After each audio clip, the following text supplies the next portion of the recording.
And furthermore, Vince McMahon is an absolute tyrant. A tyrant! How about medical? Why don't you take care of people, you bastard? What about dental? Yeah, what about dental? Yeah!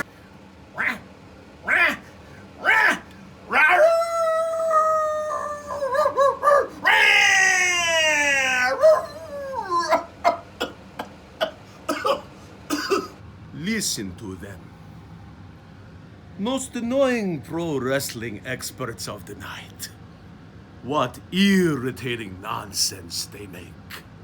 Rawfield, where are my victims?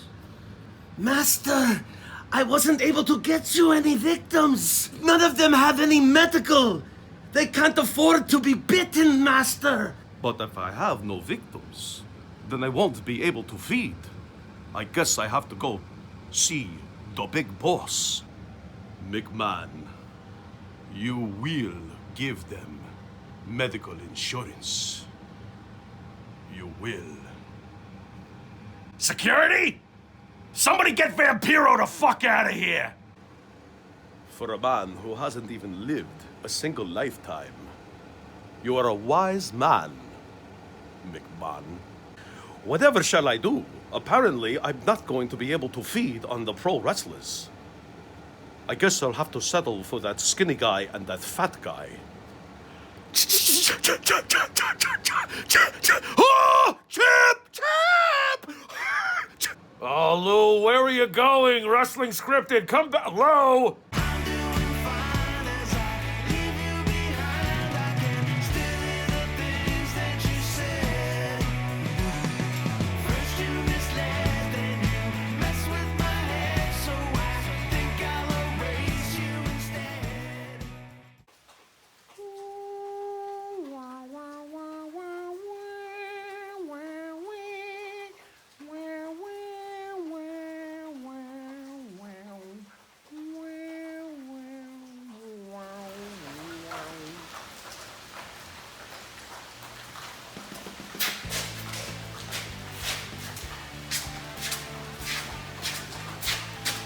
Welcome to Pharaoh's Corner. Happy Halloween.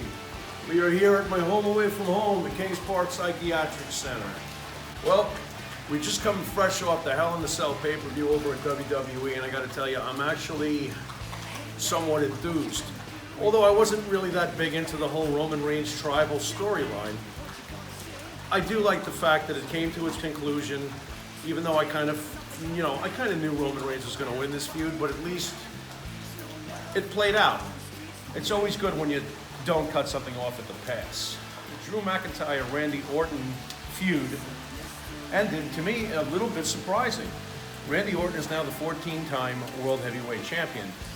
During the feud, I felt like, although it may have gone a little long in my book, I almost felt like Randy was just being served up to continue to make Drew look strong. However, that's not the deal. Randy Orton actually does get the win and gets the belt. Do I think Drew will get it back? Yeah, I do. Drew McIntyre held the title during the worst time to possibly hold his first championship. We're talking about COVID. We're talking about low ratings. We're talking about no fans in the stands. So he had a lot going against him.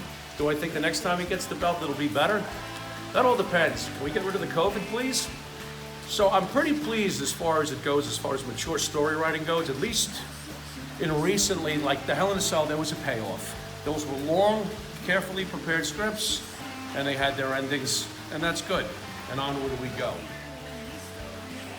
On another subject, the most boring, uneventful holder of the Money in the Bank briefcase, Otis, has lost his briefcase to The Miz. Makes perfect sense to me. I never thought that Otis should have held the briefcase in the first place. He's a good character. I'm not saying he's not. He's entertaining, that's for sure. Is he worthy of holding a briefcase? Do I take him seriously as a possible world champion? Oh, come on. No, not right now. Not with the gimmick I see. So, it's funny too, The Miz gets the briefcase. I felt that several years back, and most fans probably know what I'm talking about, there was a period where Miz should have been champion. Miz was red hot. He was on top of his game. He had Maurice with him. He was doing amazing. So, in a way, I think it's much more interesting that a character like The Miz is holding the briefcase, and with Randy Orton champion and their history, some things may be worth repeating. So I think that that would be a much more entertaining program. Do I want to see Otis attempt to cash in on Randy Orton? I got 3 letters for you in that case. RKO. Give me a break.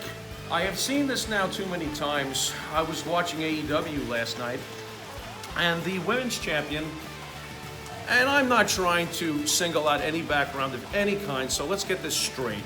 If you have a language barrier and you're a pro wrestler and you're going to do a promo, and you have a language barrier and it's very obvious, you should have a manager.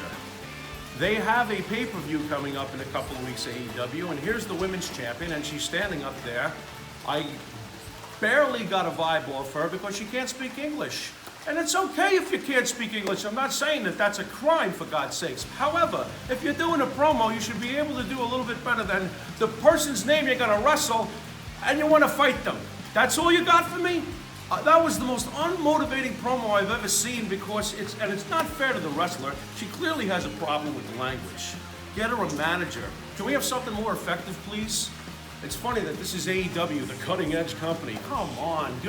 Nakamura and Asuka, they both figured it out over time that we can't keep having them struggle through the English language. To Nakamura's credit, he's funny when he speaks English anyway, because he's a very talented, charismatic guy.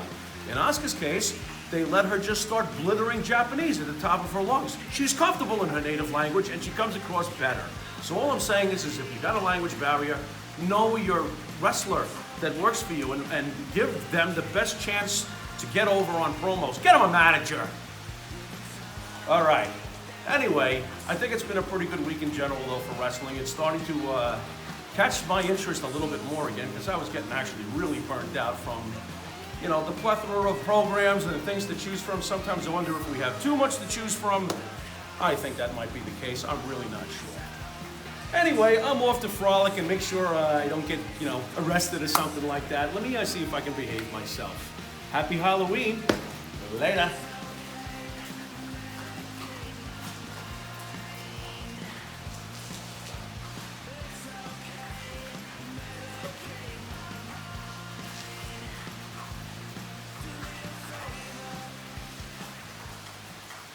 Where'd he go? It's alive!